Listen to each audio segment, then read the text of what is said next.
Hi, my name is Calvin Mai, and this is the Teac TN-100. This TN-100 is a $125 entry-level semi-automatic belt-driven turntable. And for that money, what you get is a wide-body turntable that will fit right on top of your cassette deck, made out of particle board for reducing resonance.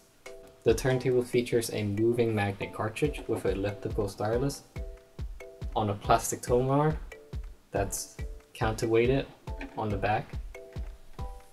You can play your 33s, 45s, and 78s. However, the 78 stylus is not included. Moving to the back of the turntable, you see we have our audio outputs, phono switch, USB, power, and standby switch. The USB is nice if you want to archive your vinyl collection. And the phono switch, it's also pretty nice when you plan to upgrade to a better phono preamp.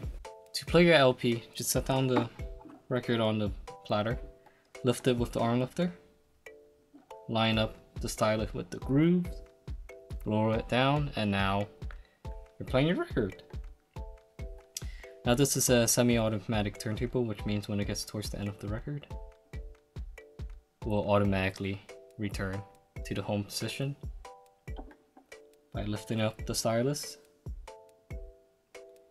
bringing it back, dropping it, and turning off the platter. Okay. Now let's talk about audio quality.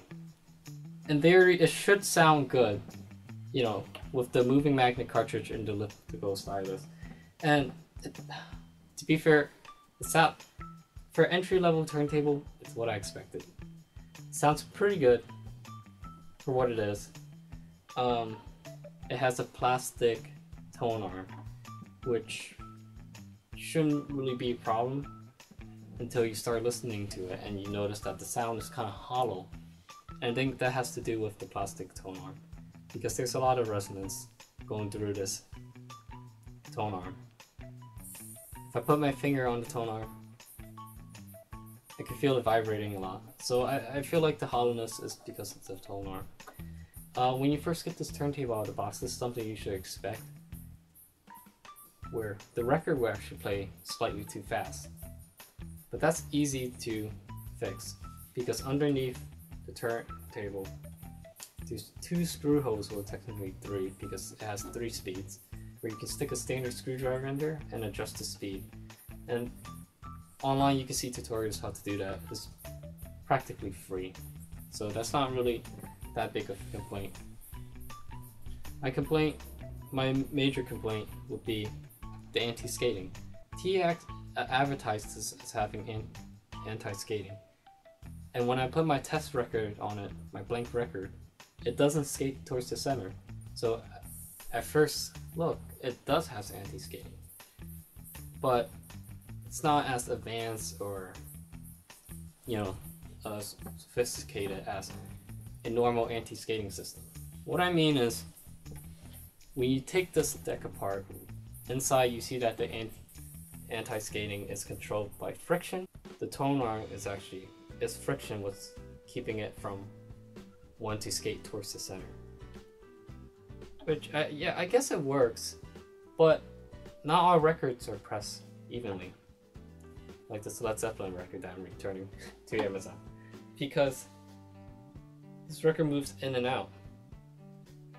So the tone arm will go in, and when it wants to move back, you know, you don't really get that even balance, which I'm pretty sure it doesn't damage the record or affect the audio in any noticeable way, but it is there, and it does bother me a little. I only have 2 more major complaints, and one of them seems kind of consistent.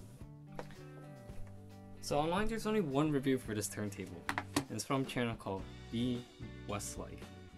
And in his video, he measured the tracking force of the turntable and found that the tracking force is 5 grams, which is really heavy. When they first invented records, the spec sheet says that vinyl records can only handle up to 5 grams. After that, it will start getting damaged or worn.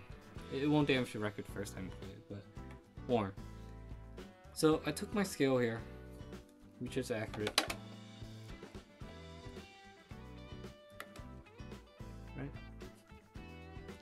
And if I place the stylus onto the scale, it says 2.9 grams, so pretty much 3 grams, which doesn't sound bad. The competitors are tracking at 3 grams. But it is a problem here because this cartridge is only rated up to a maximum tracking force of 2.5 grams.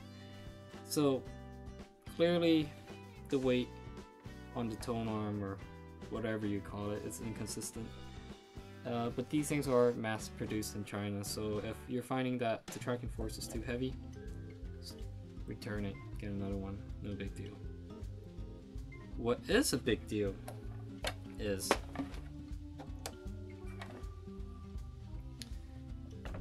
this USB port, which is probably one of the reasons why you might pick this turntable to digitize your audio files. This doesn't work. It might be because of my unit or what, but I don't know. This doesn't work. Whenever I try to record something, the audio is, I don't know what you call it, like highly compressed. Not really compressed, it's more like it's been boosted out throughout the entire recording. No matter if you're in a quiet spot on your record or a loud area, for some reason the audio coming out of here just boosted up to the max, and it just sounds horrible. Okay, so now for the conclusion. Will I recommend this turntable? Maybe.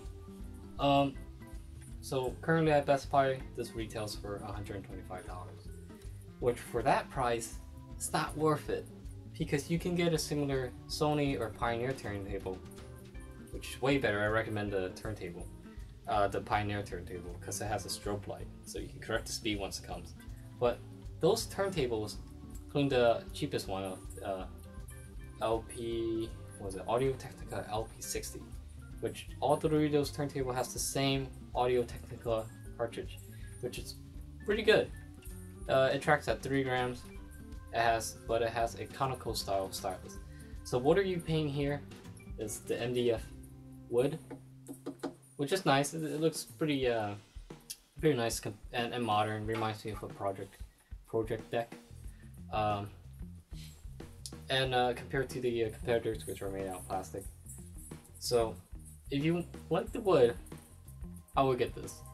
And you're also paying for this elliptical stylus, because pair this with a dedicated phono preamp, it sounds pretty good. Actually, it sounds the difference, it's really noticeable compared to the preamp here and using a different preamp. The preamp I use to test this, I used the Audio-Technica, what's this? ATPE Q3. This is discontinued, but it's pretty good. You can find for maybe $50 used on eBay. That's how much I paid for it. The speed is consistent. Stereo separation is great from the cartridge. But if you want to digitize your music, look somewhere else, because the USB here doesn't work. How much would I pay for this? Maybe